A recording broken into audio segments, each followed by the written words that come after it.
आंख भला क्यों तेरी नम होती है, पल में हवाएं पूरब से पश्चिम होती है।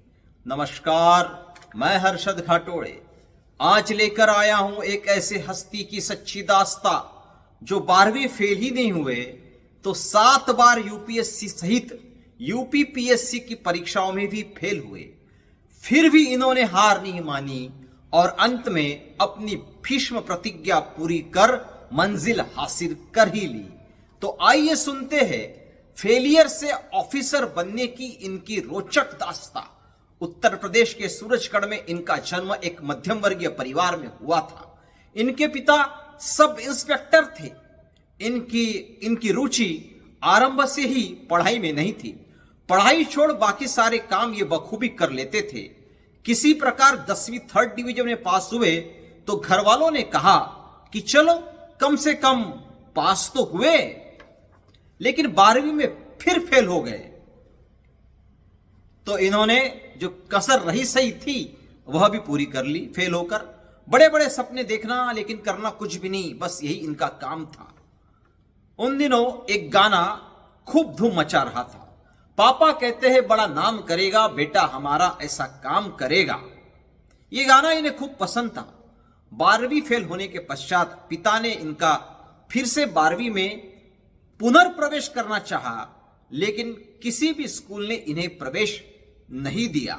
बड़े मुश्किल से दर दर की ठोकरें खाने के बाद एक स्कूल ने इस शर्त पर प्रवेश दिया कि पहले बाहर जाकर देखो, बाहर जो मेरिट लिस्ट लगी है इसमें तुम्हारा नाम आना चाहिए।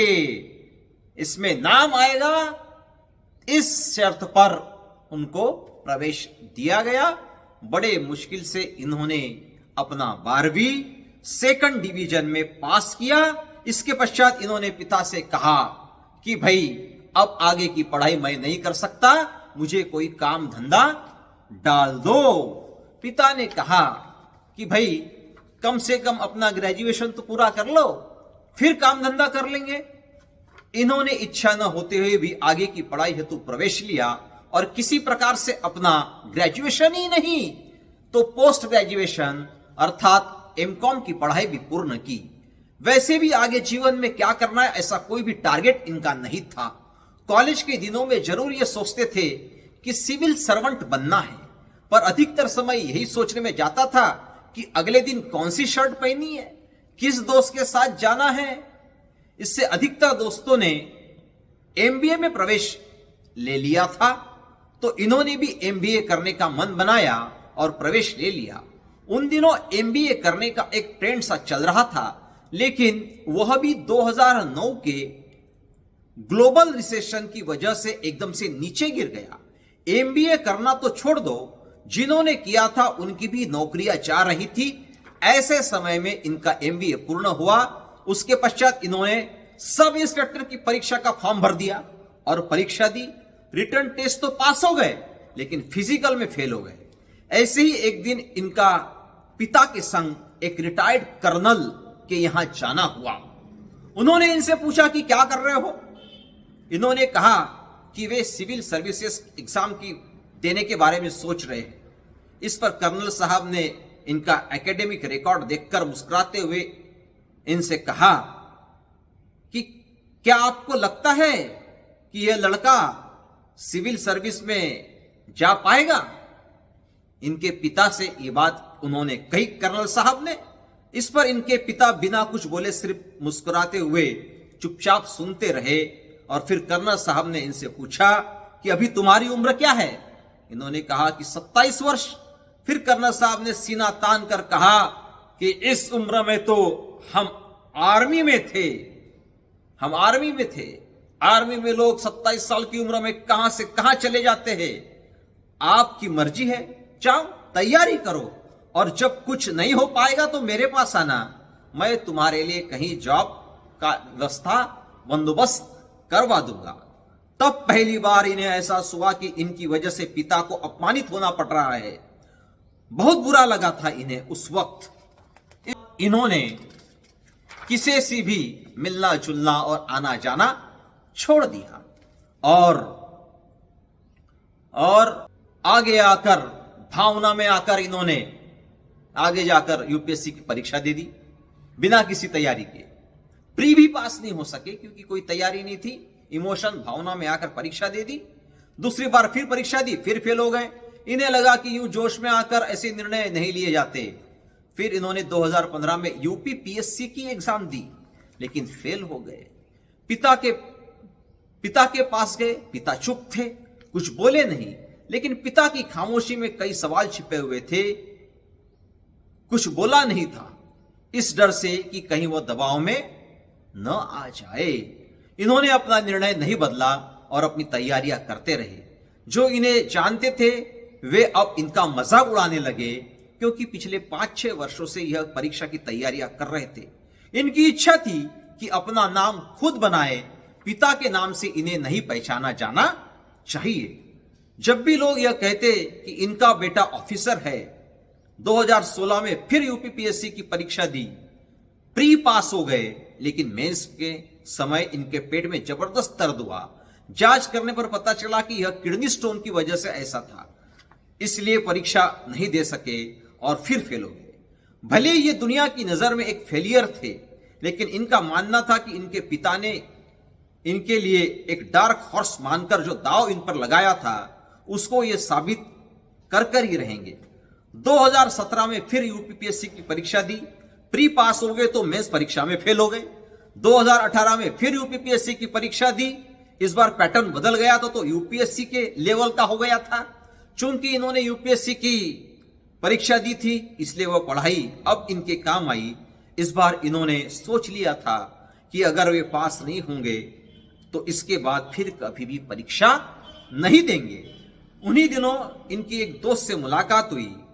उसने कहा, जिंदगी में कभी कभी हमें ऐसा लगता है कि हम नहीं कर पाएंगे, तब समझ लेना कि सफलता बिल्कुल आपके करीब है।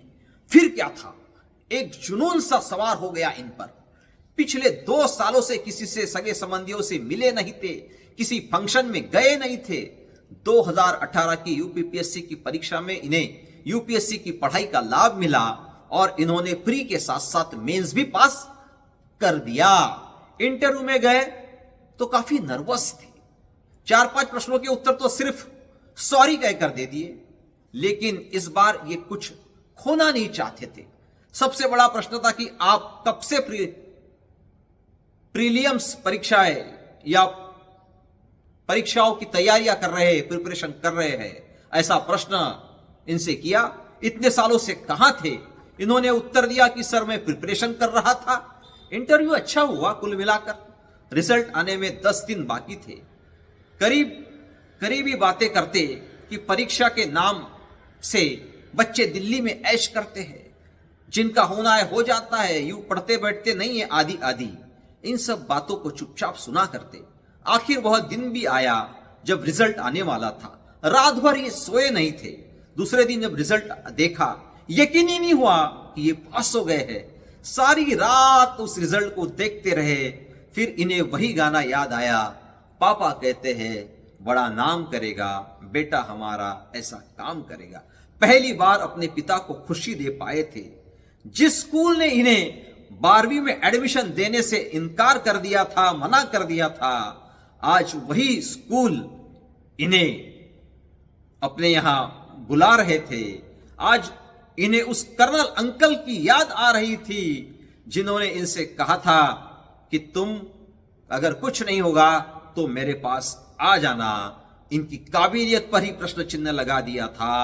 जी हां, मैं बात कर रहा हूं सुजीत वाजपेयी जी की, जो सर्वप्रथम उत्तर प्रदेश सरकार में डीएबी अर्थात डिविजनल अकाउंट ऑफिसर के पद पर कार्यरत रहे।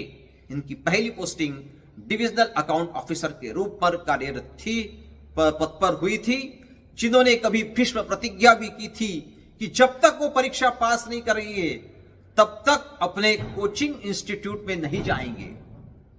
जब तक परीक्षा पास नहीं कर लेंगे तब तक अपने कोचिंग इंस्टीट्यूट में नहीं जाएंगे।